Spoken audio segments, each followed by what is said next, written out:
Un bouton dans Diablo 4 pour transformer votre perso en bot. Un site pour calculer les probabilités d'avoir le bon affixe chez l'occultiste. Le build de farm le plus rapide de Diablo 4 qui arrive à dépasser des milliards de dégâts en une seule attaque. Yo la guilde, ici Camille, vous êtes bientôt 25% à être abonné et à soutenir la chaîne. Alors si ce n'est pas encore votre cas et que vous en voulez plus, alors n'oubliez pas de vous abonner et d'activer la cloche. Sur ce, c'est parti!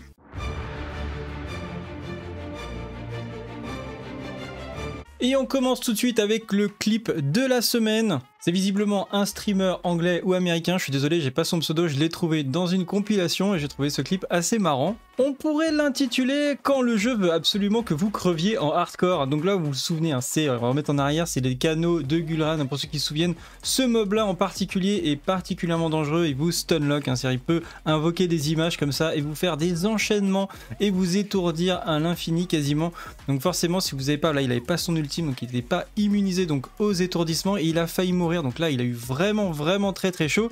Il arrive à s'en sortir et on entend vraiment son soulagement. Oh my god. Et ce qui est drôle, c'est qu'il va voir, il ouvre la porte et il se retrouve face à un boucher qui le one-shot. Bref, ça va vraiment complètement fumer ce clip.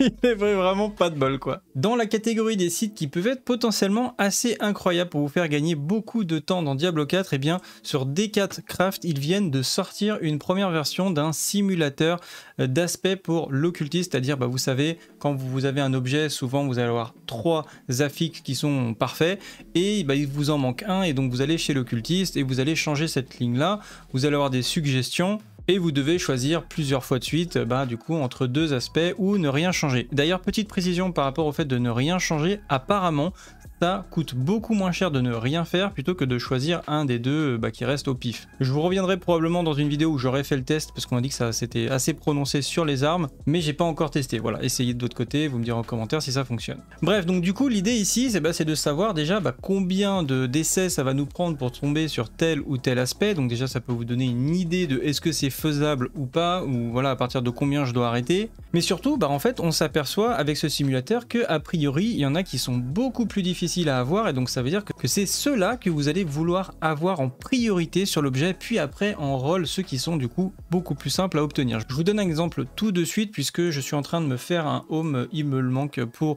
mon build Bulwark. C'est un home avec de l'attack speed, de la CDR, donc de la cooldown reduction, de la réduction de CD, de l'armure totale et de la génération de barrières. Donc comment ça fonctionne? Alors d'abord vous choisissez évidemment votre partie d'équipement, donc c'est en haut, voilà, vous pouvez choisir la partie d'équipement. Donc moi j'étais bien sur le home, vous pouvez choisir votre classe, que ça va changer évidemment, certains affixes sont pas disponibles pour toutes les classes. Donc là je suis bien sur mon druide. Ensuite vous avez, donc vous surlignez avec, vous passez au-dessus comme ça avec votre souris, vous choisissez, si vous le mettez en bleu, donc la version bleue c'est ajouté à l'objet, donc c'est ce qui est actuellement présent à l'objet. Donc là j'ai 3 de ces affixes qui sont présents, j'ai le basic attack speed, la cooldown reduction et le total armor. Donc là, il y a ça sur mon objet actuellement. Et donc du coup, c'est la troisième stat qu'on ne voit pas, mais qu'on va changer, peu importe laquelle elle c'est. Et on va voir si je veux changer et je veux avoir la génération de barrières à n'importe quelle value, donc any value ici, ça veut dire que peu importe la valeur, ça va de 7 à 14. Et évidemment, là, alors déjà on voit, rien que là pour essayer de l'obtenir, ça m'indique 17 essais pour l'avoir et 238 Veilled Crystal. Et que si je le voudrais en plus perfect, la génération de barrière à 14, là ça me demande 120 try et 1680 Veilled Crystal. Donc là on voit que pour l'avoir vraiment perfect, même si j'ai tout qui va bien derrière, c'est quasiment impossible. Ça vous donne une petite idée aussi de la valeur, si c'est vraiment par exemple la barrière génération qui est le plus important pour vous, et que vous voyez un item qui est perfect à ce niveau-là, ça vous donne une idée aussi de la valeur de l'objet. Donc du coup, ce qui peut être intéressant, c'est de voir, ok, bon là, a priori, c'est assez compliqué, et il y a un petit indicateur ici, où c'est marqué avec l'espèce de crâne ici, c'est marqué, ces aspects sont priorisés quand vous utilisez l'enchanteur, c'est-à-dire qu'a priori, il y a certains aspects qui vont revenir beaucoup plus souvent, qui vont vous être soumis beaucoup plus souvent, et donc du coup ça veut dire que ce sera très facile de les obtenir en choix quand vous allez chez l'occultiste. Donc là c'est assez simple, on voit que tous les aspects, les 3 qui nous intéressent le plus, sont indiqués avec ce symbole. Ça veut dire que c'est un symbole prioritaire, donc je ne devrais pas avoir trop de mal à l'obtenir, donc on va essayer de plutôt trouver un home qui a déjà la barrière Generation qui lui n'a pas la priorité au niveau des rôles. Donc je vais retirer par exemple le Total Armor et je vais dire ok, j'ai trouvé un home qui avait le Basic Attack Speed, la CDR et la génération de barrières, et avec, et ben du coup, combien ça va me prendre de temps pour roll le Total Armor. Et là ça me dit après 2 tries, normalement je devrais avoir le Total Armor qui devrait apparaître. Donc après, même si je veux l'avoir à 7 par exemple, qui est quasiment parfait, et bien ça me dit au bout de 29 essais, vous devriez avoir au moins une fois un jet à 7%. Donc là je trouve ça hyper intéressant, ça va vous permettre de réévaluer la valeur des différentes lignes d'un seul coup d'œil. Vous allez savoir, c'est vraiment les lignes qui ne sont pas indiquées comme des aspects prioritaires, comme des affixes pardon, prioritaires. Et une fois que j'ai une pièce d'équipement qui a la plus difficile à obtenir plus les autres que je cherche, et ben le dernier je sais que je vais pouvoir l'obtenir assez facilement. Sans trop de surprise, on peut s'apercevoir que l'amulette est vraiment celle où il y a le plus d'affixes différents, donc ça explique pourquoi les amulettes valent si cher et qu'elles sont si convoitées avec vraiment les affixes parfaits. Et on remarque aussi que même les affixes qui sont prioritaires, eh bien ils sont un peu en conflit entre eux, c'est-à-dire qu'il y en a des affixes qui sont vraiment prioritaires, mais du coup ils se mangent un petit peu entre eux, et ça fait que quand on va roll, on va souvent tomber comme ça sur par exemple des bonus qui nous intéressent pas vraiment. Ce qui veut dire aussi que quand vous allez faire du trading, notamment sur mon Discord, j'ai encore fait pas mal d'améliorations d'ailleurs sur le trading de mon Discord, et bien les amulettes c'est vraiment quelque chose, si vous avez quelqu'un qui vous propose quelque chose de quasiment perfect ou perfect, faut vraiment pas hésiter à mettre le paquet, parce que vraiment je pense que certaines amulettes vous ne verrez pas 2 fois. Ensuite également je voudrais vous montrer la vidéo de Enip. Je vous invite à aller sur sa chaîne et à s'abonner évidemment, c'est vraiment une très grosse chaîne dédiée à Diablo de manière générale. Moi je le connaissais quand il faisait des vidéos sur Diablo 2, enfin c'est là où j'ai récupéré. Je l'ai découvert plutôt sur Diablo 2 Resurrected, j'ai suivi beaucoup de ces tutos, ils sont vraiment très bien expliqués.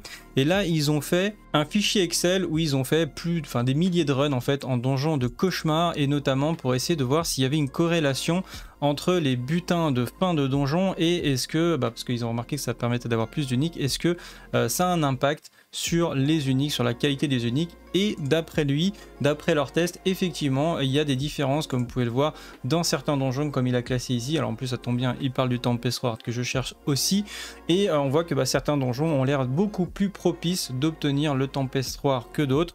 Donc voilà, je vous laisse découvrir sa vidéo, je vous la mettrai évidemment en description, mais en tout cas j'ai hâte de tester sa méthode. Ensuite on a Rod, le fameux joueur anglais qui a découvert un truc assez incroyable, je savais même pas que c'était possible, mais dans les options, comme il est en train de vous montrer, il y a une case à cocher qui se trouve dans Gameplay, qui s'appelle Skill Toggle Behavior, donc les comportements des compétences, quelque chose comme ça, et quand il est activé en fait, on voit qu'il active toutes ses compétences, et à partir du moment où il va faire avancer son perso là il continue à avancer. Regardez, il a les mains levées, il ne touche plus son personnage, et son personnage tout simplement va attaquer absolument tout seul, il ne fait rien, ça lance la compétence de base, qui est une compétence qui téléporte en plus visiblement. Et donc elle attaque absolument tous les mobs qui sont sur la route, il a absolument rien à faire, donc c'est un petit peu abusé, un petit peu exagéré cette fonctionnalité, je sais pas trop à quoi elle sert, dites-moi ce que vous en pensez en commentaire. Ensuite on a un build qui a été présenté par Moxie, que j'ai trouvé assez incroyable également, qui est probablement le build de Speed Farm, donc c'est voilà, il a fait de la 49, ce qui est déjà pas mal en soi, parce qu'il prend vraiment pas beaucoup de dégâts en 49. Mais regardez là par exemple au milieu de l'écran, je sais pas si vous voyez, mais il y a un 764 millions et il a dépassé 1,8 milliard, 1,8 milliard sur un coup blanc, et c'est dû à une mécanique en fait où il y a une AOE avec un aspect qui en fait s'auto-buff, c'est-à-dire que les dégâts de toutes ces compétences et toutes ces augmentations de dégâts en fait sont multipliés entre eux sur les dégâts de zone, d'après ce que j'ai compris. Là on voit qu'il y a le fameux 1,8 milliard. Donc après j'ai l'impression que c'est un cleave un peu incontrôlable. Est-ce qu'on peut l'avoir sur des boss par exemple, des choses comme ça? Je pense pas, mais c'est vrai que c'est assez impressionnant, ça peut permettre de one-shot beaucoup de choses évidemment, et c'est surtout ce qui est remarquable en fait avec ce build, c'est la rapidité de déplacement. C'est vraiment un build qui est vraiment très rapide. On est tout le temps quasiment en train de se téléporter, quasiment c'est un téléport de mage en permanence, en plus d'avoir une très grosse mobilité. Donc je pense que franchement quand la saison 1 va sortir, à mon avis je pense que je vais tester ce build là, parce qu'à mon avis sur le leveling, faut voir après au niveau des aspects s'il y a vraiment des choses mandatory, mais sur le principe du déplacement ça peut être potentiellement extrêmement intéressant sur le leveling. Ensuite on a eu la première tier 100 sigil tier 100 en hardcore qui a été confirmée confirmé par 2 nécromanciens, donc très gros GG à eux, franchement, bah, ils ont dû serrer un petit peu, hein, je pense, sur le donjon, et à mon avis, ils devaient avoir une strat bien cheesy, mais c'est normal, voilà, il y en a qui vont dire oui, mais ils ont fait une stratégie où ils ne pouvaient pas mourir ou je ne sais quoi.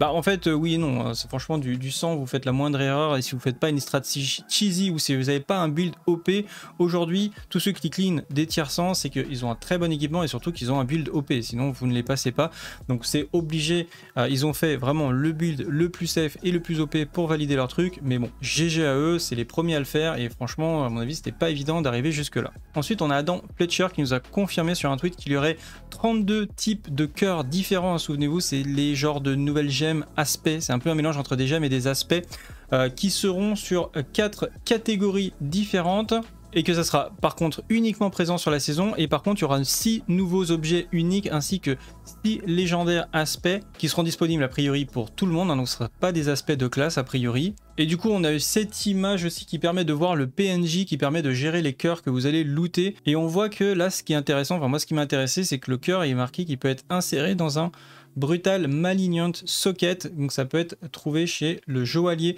donc ça veut dire que bah, peut-être on doit créer des emplacements spécifiques dans nos armures, un petit peu comme on faisait chez le joaillier pour percer l'armure et pouvoir mettre des gemmes. Et bien peut-être que ce nouveau PNJ va pouvoir faire des emplacements spécifiques pour les cœurs du coup qui seront spéciaux. Et pour rappel, les cœurs ne peuvent pas être retirés, mais ils peuvent être remplacés. Je vous ai mis sur Discord, comme je vous ai dit tout à l'heure, 2 giveaways, ils sont ici, vous trouverez les liens en description. Il y a donc une clé CD à gagner du jeu complet de Diablo 4 pour la sortie de la saison 1, également une statue de Lilith qu'on avait déjà fait gagner, mais j'avais un autre exemplaire à la maison que j'attendais de voir si la personne était bien livrée.